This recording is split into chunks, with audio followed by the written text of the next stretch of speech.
La la la la la, what's up YouTube? My name is Roland and this is another video back on my channel, and I'm gonna talk about why I know that I will become rich and successful even though my current circumstance is broke. So my current circumstance has been getting broker and broker ever since my money started going down when they kicked me out of the Navy, almost randomly, because it was like 2 or 3 months where I started pushing and giving everything that I had in my body and my soul for God. And that's when people in the Navy, they started lying about me for everything. They started getting on to me because the God gave me the energy and the spirit, and just like there was a different aura about me, there was a different person about me, because I was giving everything that I had to God, and I was also pushing myself to the limits every day. So like they don't understand that, but like the subconscious mind is like telling them that person is different for some reason. So whenever I would walk into work or whatever, it was like all their minds, they were thinking like on me. Like it didn't matter what everyone else did. It was like even if they weren't looking at me, they were thinking about me.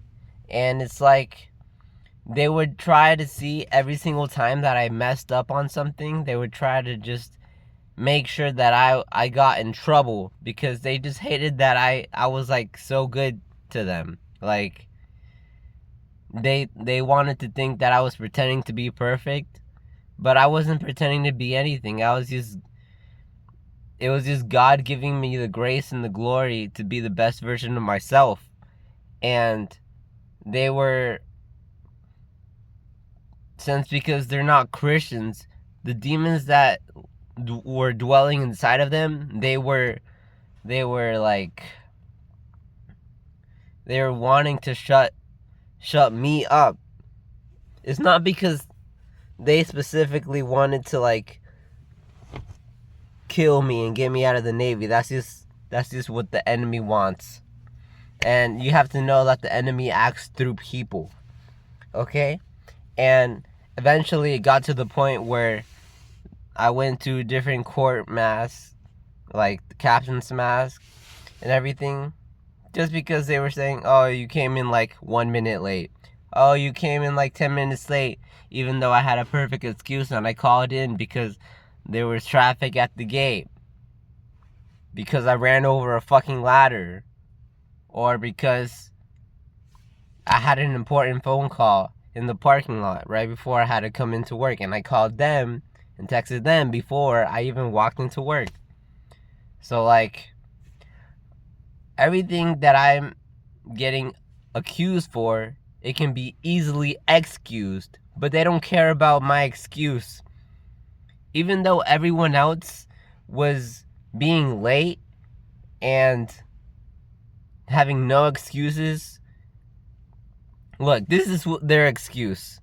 Oh, I went to Starbucks.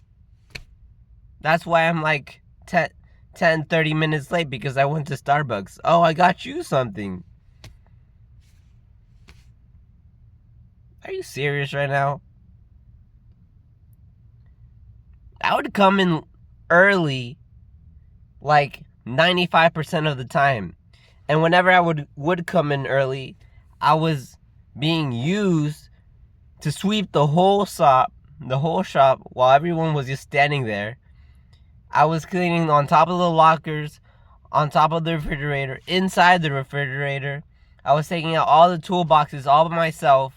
Nobody ever fucking helped me. I was cleaning, I was sweeping the outside of the shop. I was working in the hangar bays where they put the airplanes inside, and that wouldn't satisfy them, it seems like, because I did all of that, and then they still, while other people were still sitting around and talking and eating and doing whatever to make it seem like they're doing something, like they still told me to fucking do a whole bunch of extra fucking shit, like I'm being fucking disrespected just because I have that energy that God gave me, and their demons are annoyed. So this is what spiritual persecution is. But people don't understand it. They just want to think that, oh, he got kicked out of the Navy because he's lazy. Oh, because he doesn't come to work on time. No. If I didn't come to work on time, it's a spiritual thing. God doesn't want you to get there on time so that the demons can have something to talk about, so that Jesus can deliver you from that area that you are working in, and he can take you out of that darkness. God allows bad things to happen for his glory and his greatness. So don't you ever think, just because I messed up and I came late, that was completely your fault. God allowed that to happen. Everything, if you live in God and you're giving everything that you have for God, when you pray to him, when you give praise, when you read his word, you try to apply it to your life. If you're doing all of those things, everything that happens in your life, it's happening for a reason. So I was saying how I'm gonna be rich and successful even though that I'm broke at the moment. So they kicked me out of the Navy in May 2024. Yeah, 2024. And I was struggling for like 3 months, basically looking for a job. And I didn't really have like much money saved. I had like probably like $1,000 for some reason, because just inflation was just getting bad. And also, like, the year before, my mom had just like basically like forced me to move out and have my own apartment. And so I had to buy a whole bunch of apartment stuff, like couches, bed frame, bed, just a whole bunch of like furniture shit. And that took a lot of my money out of the way, because I had like $15K saved up, and it slowly started dissipating from all of the extra shit, like all the extra bills of Wi-Fi. It wasn't like stupid shit, it was just like necessary shit, like paying for rent, paying for... I also got a new truck because my old car, the engine, it just like, it overheated because my dumbass, sorry, I didn't really know about how to take care of cars. And so it took me a while to change my oil on my car, and I added oil into the car, but I think it had an oil leak. So I would add oil into the car like every week, and the need oil button kept coming up. It just kept flashing like every week, and it got to the point where I opened the engine one night and it was like smoking, and I had to drive home. And it started having rod knock, and it was like that. So I had to drive on the highway, and eventually the car just like stopped working. And so the next day I got my friend, and he helped me to go to the dealership and get this truck. Luckily at the time I had money to invest into a vehicle. I put like $7K down. That's also where a lot of my money went. And then the payments are like $600 a month. And then car insurance, bro. That's so like scammy, bro. It's so garbage. Um,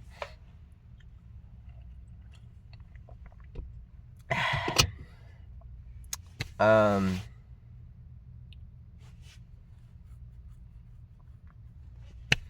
$20,000 in debt.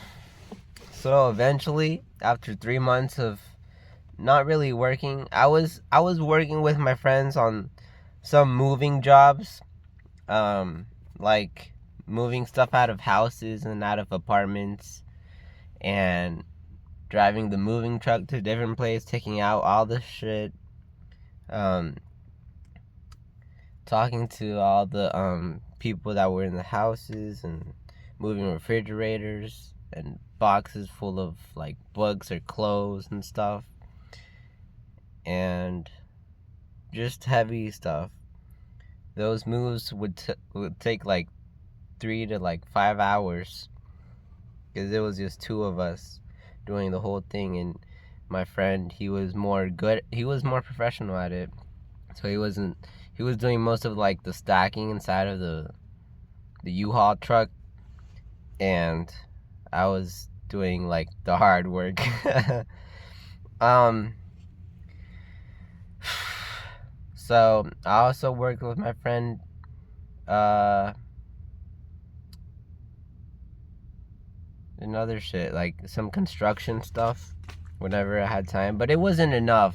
So I ended up getting this valet job at the Omni Hotel in Oklahoma, and I worked there for like 4 months, and then eventually things happened in my life to where God put in my mind that it was time for me to move from Oklahoma, because I had learned everything that I needed to learn there in that place, and move from Oklahoma to Florida to live with my dad, because my parents got divorced when I was 4 years old, and I didn't get to spend any time with my dad when I was growing up. So it was a big part of my development process where I didn't understand how to be a man. I didn't understand my masculinity, because even though my mom tried her hardest to like show me how to be a man, it just wasn't it's not it doesn't work. It doesn't work like that. Like, when a mother tries to be masculine and tries to show how to be a man, um it's just like it comes off wrong. Um so that's why I feel like it's truly important to, if you have a child, to raise him right with a father and a mother who loves him. Um I had to learn on my own how to be a man, but like, you know, someone who really motivated me to be a man when I was fat and lazy and just super depressed and anxiety ridden, it was Andrew Tate. Yeah. He basically just told me to do 500 push-ups in a day, and I did that. And then every day I would just work out harder and try to work out for my mind instead of my body. And that started helping a lot. Um and I know that not many people like Andrew Tate because of all the news that has been about him, but I'm here to tell you, it's like, if you listen to all of his long form content, it's good things said with a good heart and good intentions. But the short videos, you could easily get misleaded, and you can misunderstand the point of what he's trying to say. So I don't want I don't think he's a bad person. I just don't tell me that like Andrew Tate is this and Andrew Tate is a bad guy if you're uninformed, okay? And then from there, I started doing this, like, this kind of practice, like, just basically just letting go of all of my bad habits, self-improvement, and my biggest bad habit was being addicted to pornography. And, like, there was multiple days where I stopped going without it. I mean, but it was, like, something that I was addicted to for the past 10 years. So it's not just like, oh, it's not just gonna disappear in, like, one week or something. So it's a process. Bro.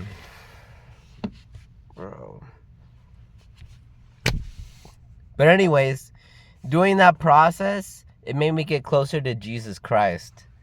And, like, when your body is as healthy as it can be, the Spirit of Christ Jesus starts to dwell inside of you, and you can start to feel that. Cause, like, sometimes, you feel this burden when you try to pray. You feel this burden of, I feel so difficult to pray because there's just nothing going on. There's no momentum. There's no movement. But it's most likely because you aren't really taking care of your body to let God reside inside of you.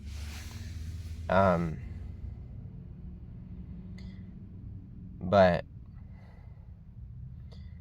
bro, you have to, if you really want Jesus in your life, you have to become like Jesus in every single way. But next is,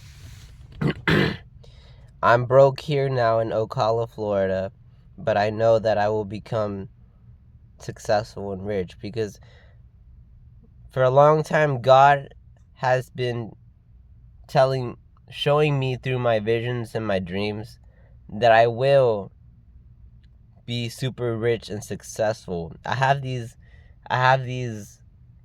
thoughts in my mind for a reason. God doesn't put He doesn't put thoughts in your mind for no reason. He doesn't. The desires that you have in your heart, that I have in my heart, are to help people. Are to, whenever I have money, is to give money to these organizations that are helping poor people in Africa. I'd give money to people that are struggling with cancers. Not all my money. Not everyone deserves all of my money. But I'm just saying, like, I would help my family.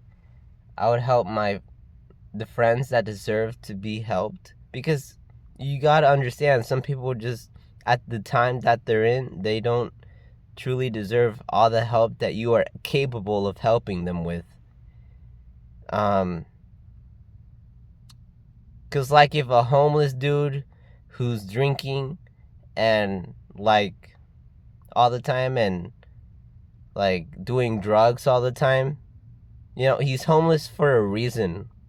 He's homeless because those things that he does and partakes in, it's killing his fire. It's killing his motivation for life. It's killing that momentum that he gains when he doesn't do those things. But, there's, like, I said not to help them when you're capable of helping them as much as you possibly can. Like, if I was a millionaire trying to help that homeless guy, like, sure, I could give that guy $10,000, but what is he going to do with that?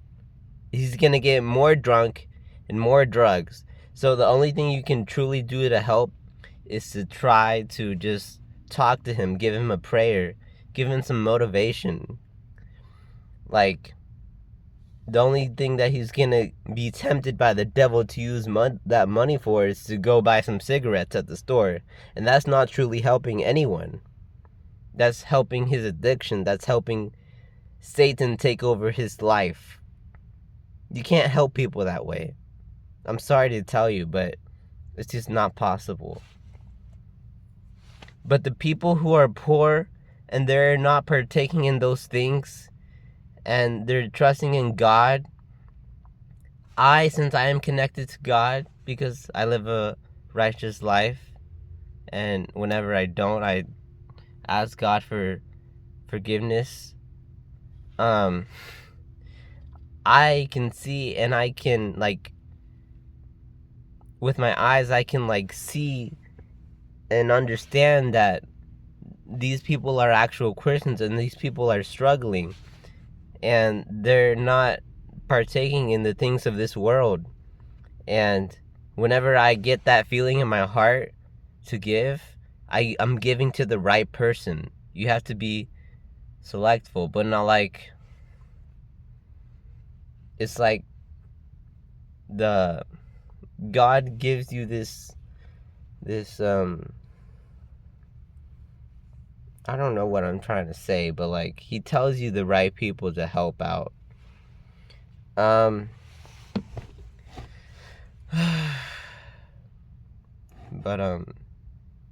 even though I'm so broke, like I still plant seeds in other people, giving like them a couple of dollars even when I have nothing. And it's not for my seeds to grow and me become successful. I mean, on the other half, it might seem like that, but it's because I'm filled with joy, I'm filled with happiness and love. And I want to see a happy face on other people's faces. That makes me happy. That makes my heart feel more loving. But I think that's all I had to say for today. So peace, bro.